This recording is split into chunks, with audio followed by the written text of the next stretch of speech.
जो नाम बोलेगा, जो जप करेगा, जो अनुष्ठान करेगा, सीधा एक काम, उसके सर पे जाके बैठ जाना। तो हाँ, वो आती है। भगवान ने कहा, देवी मैंने एक छोटा सा अपराध किया जरूर है,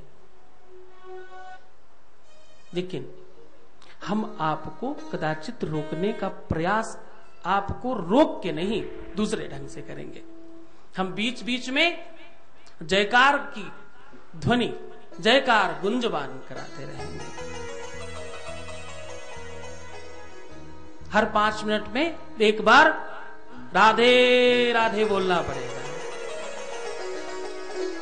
इससे निद्रा देवी चली जाएगी।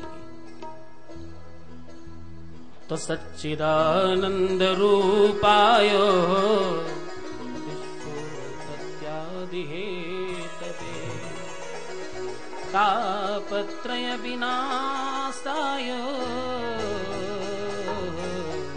श्री कृष्णाय वयं नमः।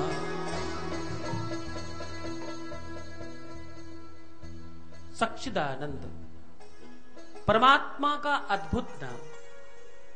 सच माने भगवान, सच कहते हैं हम परमात्मा को, जो त्रिकाला वाधित सत्य है, जो अपरिवर्तनीय सत्य है,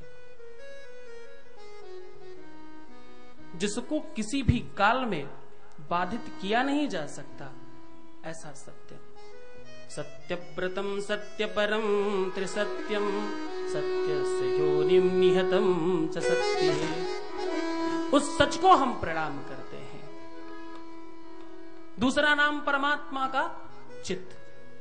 चित्त माने प्रकाश होता है, जिसकी कृपा से सूरज चंद्रमा प्रकाशवान है, जिसकी कृपा से तारागण भी प्रकाशित होते हैं, उस परमात्मा को प्रणाम है।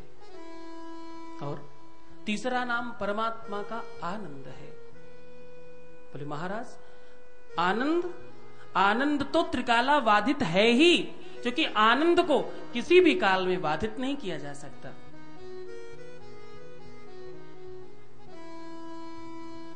आनंद तो साक्षात भगवान है। हम कुछ भी, कोई भी वस्तु खाते हैं और अगर पूछा जाए कैसा लगा, बोले बहुत आनंद आया। मिष्ठान कैसा था, बोले बहुत आनंद आया।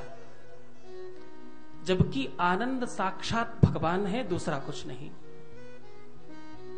नंद घर आनंद भयो जय कन्हैया लाल की, तो नंद के घर हुआ ही आनंद, उसी का नाम भगवान है। दो तीनों प्रकार के तापों का समन कर दे, दैहिक दैविक भौतिक तापा, राम राज्य का हो नहीं व्यापा। शारीरिक, मानसिक और आर्थिक तीनों प्रकार के कष्टों का जो समन कर दे, उस परमात्मा को, उस परब्रह्म भगवान कृष्ण को हम प्रणाम करते हैं। यम प्रव्रजेन्त मधुपेतमपेत कृत्यम द्वैपायनो विरह का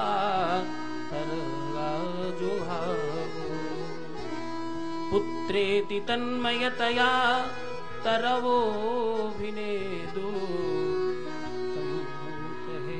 हृदयं मुनिमानतोष्मि।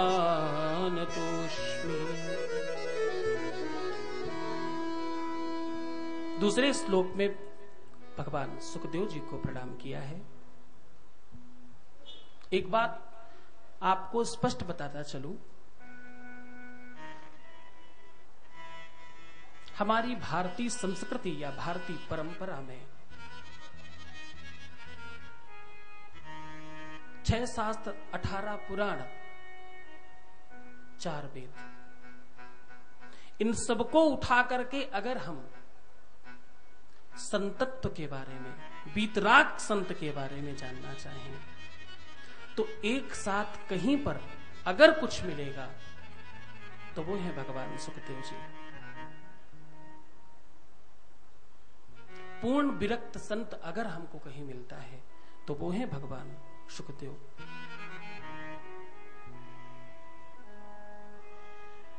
दिगंबरम रणबकितकेशम, आप तो वस्त्र भी धारण करते नहीं। कौपीन भी उन्होंने तब धारण किया जब व्यास जी ने उन्हें श्रीमद् भागवत पढ़ाने के लिए आदेश किया।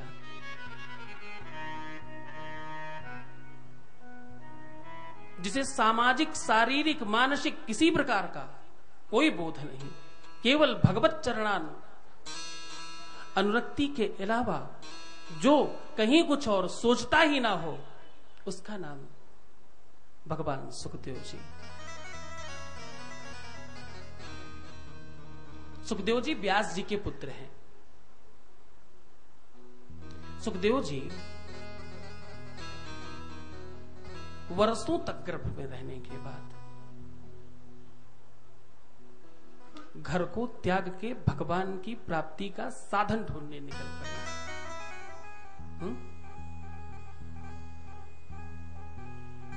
व्यास जी मोहवश, क्योंकि एक पिता का मोह, एक पिता की वास्तविक मनसा हम जब पिता बनते हैं तभी पता चलता है। ये एक ऐसा सुख है जिसके बारे में शब्दों में बयान करना बहुत मुश्किल बात है। किसी व्यक्ति को अन्यान्य प्रकार के मधुर व्यंजन खिलाने के बाद हर व्यंजन का अलग अलग स्वाद जैसे पूछना हो और उस समय वो मूक और बधिर जैसा दिखाई पड़े, क्या कहें? एक व्यक्ति को रबड़ी खिलाया, उसके बाद थोड़ी देर बाद जलेबियां खिलाई, फिर कुछ और मटूर खिलाया, दूसरा मिष्ठान खिलाया, फिर हलवा खिलाया, उसके बाद बोले एक कागज देता हूं, इसमें सबका स्वाद अलग अलग लिख करके दे दीजिए। क्या कहेंगे? अच्छा था, ये चीज थोड़ी ज्यादा अच्छी थी, ये थोड़ा सा कम था, इसमें मीठा ज्यादा था, इसमें थोड़ा कम था। लेकिन वास्तविक स्वाद क्या बयान कर पाएंगे जो ग्रहण किया है? बिल्कुल उसी तरह से एक पिता की अनुभूति जब हम पिता बनते हैं तभी हो सकती है। तो व्यास जी मोहवश पुत्र पुत्र कह करके भाग रहे हैं पीछे, और भागवत में स्पष्ट लिखा है वृक्षः विरेदु। तरवहा यानी वृक्ष तक बोल रहे हैं। वृक्षों ने हंस करके, मुस्कुरा के, खिलखिला के, या यूं कहें कि एक तरह से व्यंग्यात्मक शब्दों में कहा, आप किसे पुत्र कहते हैं? कितनी बार आप उनके पुत्र बने हैं, कितनी बार वो आपके पुत्र बन चुके हैं।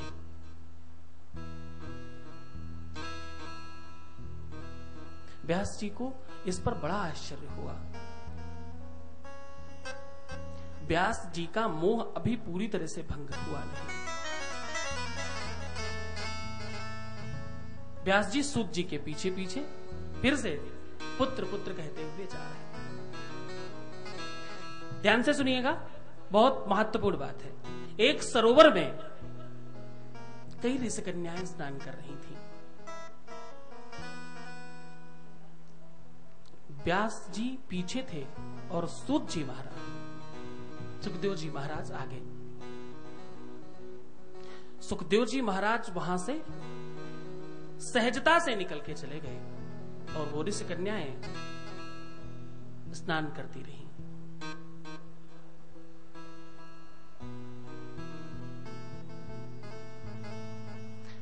उनके पीछे जैसे ही व्यास जी पहुंचे, वैसे सारी कन्याएं, सारी स्त्रियां, बाबा थोड़ा रुक जाओ, मैं वस्त्र पहन लेती हूं, मैंने आपको देखा नहीं था, आप निकल रहे थे क्या यहां से? मैंने आपको देखा नहीं, मैं जान नहीं पाई, मुझे क्षमा कीजिएगा। मैंने आपको देखा नहीं, वो मुझसे थोड़ी त्रुटि हो गई, मुझे माफ कीजिएगा। आप यहां से निकल रहे थे, मुझे बिल्कुल नहीं पता था। व्यास जी को बड़ा आश्चर्य हुआ।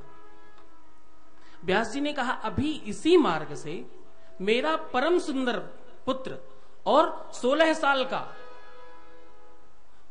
हमारा पुत्र अभी इसी मार्ग से निकला, आपको उस समय बिल्कुल भी लज्जा नहीं आई?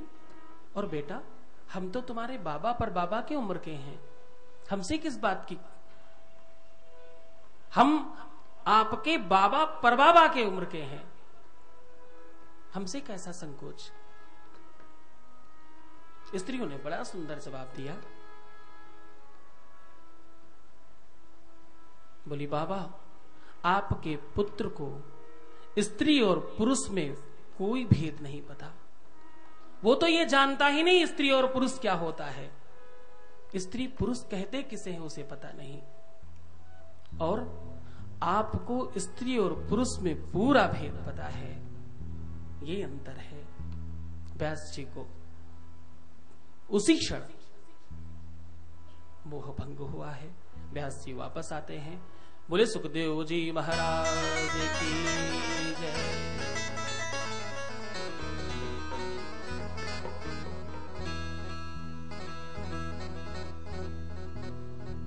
कि तीरथ बरने मीस विख्याता, तीरथ बरने मीस विख्याता, तीरथ बरने मीस विख्याता, तीरथ बरने मीस विख्याता, अति पुनीत पावन सुखदाता,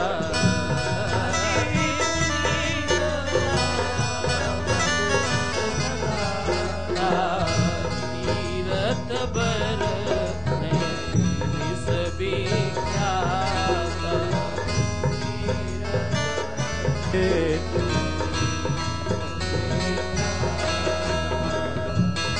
आज नैमिषारण्य में 88,000 ऋषि मुनि एकत्रित होकर भगवान सूत जी से प्रश्न करते हैं।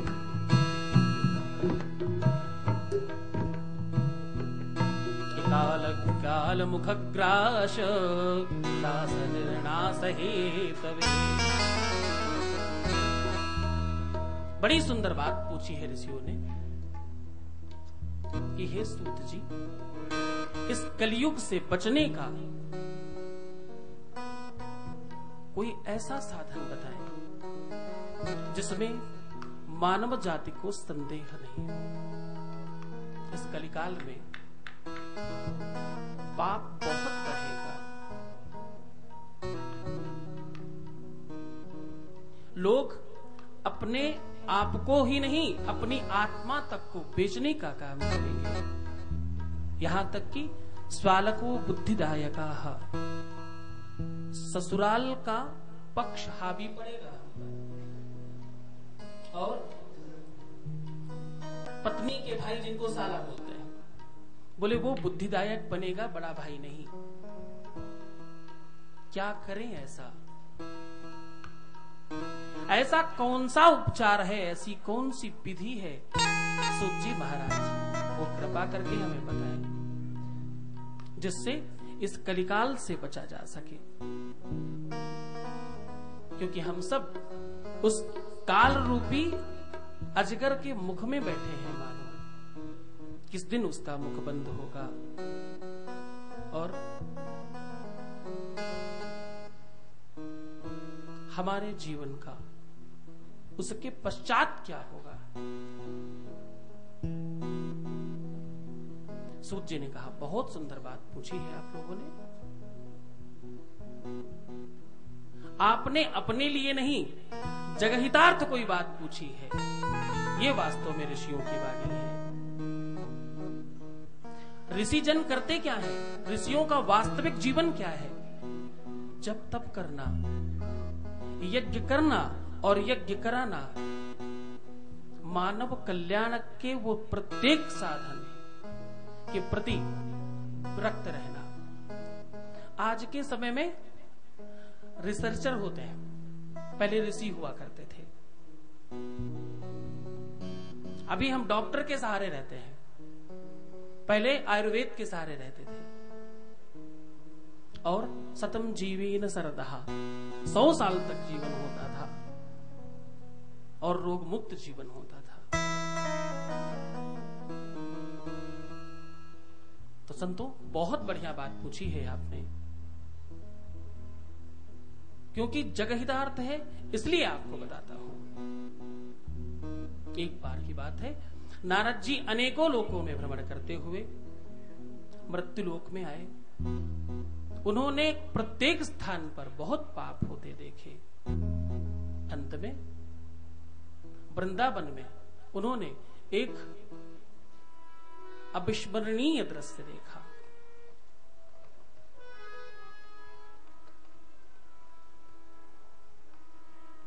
भक्ति माता अपने 2 वृद्ध पुत्रों को लेकर के विलाप कर रही है। एक युवती स्त्री जो मां युवती है और उसके पुत्र दोनों वृद्ध हैं। उस स्त्री के आसपास बहुत सारी नदियां, गंगा, जमुना, सरस्वती, नर्मदा, ताप्ती, चंद्रभागा, कावेरी, नाना नदियां उसकी सेवा में खड़ी हैं और वो विलाप कर रही है। नारद जी ने निवेदन किया, हे देवी, मैं आपका कष्ट दूर करने का समुचित प्रयास करूंगा। आप बताएं, आपको कष्ट है क्या? आपको कौन सा दुख है? भक्ति माता ने बड़ी सुंदर बात कही, हे नारद जी, ये दोनों वृद्ध जो हमारे सामने हैं, ये हमारे पुत्र हैं। मैं इतना पाप कर्म बढ़ने के बाद मैं अपने आप को तो बचा सकी, क्योंकि वृंदावन में साक्षात भगवान का वास है और वहां भक्ति नृत्य करती है। गोविंद की नगरी में भक्ति साक्षात नृत्य करती है। गोविंद हरे गोपाल हरे, गोविंद हरे गोपाल हरे, गोविंद हरे गोपाल हरे, गोविंद हरे गोपाल हरे, गोविंद हरे गोविंद हरे गोपाल हरे। जय जय प्रभु दीन दयालु हरे, जय जय प्रभु दीन दयाल हरे, गोविंद हरे गोपाल हरे, गोविंद हरे गोपाल हरे, गोविंद हरे गोपाल हरे, गोविंद हरे गोपाल हरे, गोविंद हरे गोपाल हरे, गोविंद हरे गोपाल हरे, गोविंद हरे गोविंद हरे गोपाल हरे, गोविंद हरे गोविंद हरे गोपाल हरे, गोविंद हरे गोविंद हरे गोपाल हरे, जय जय प्रभु दीन दयालु हरे, जय जय प्रभु दीन दयाल हरे,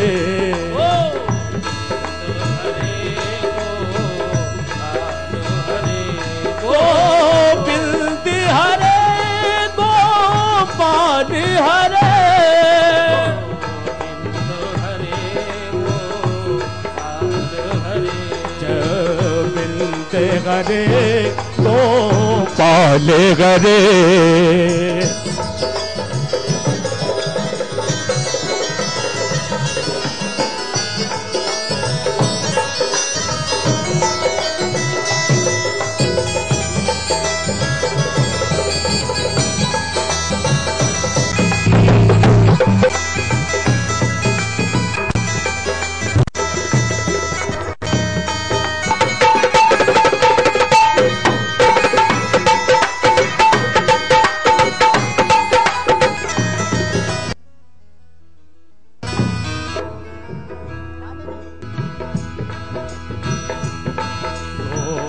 बिनते हरे गोपाल हरे। बिनते हरे गोपाल हरे।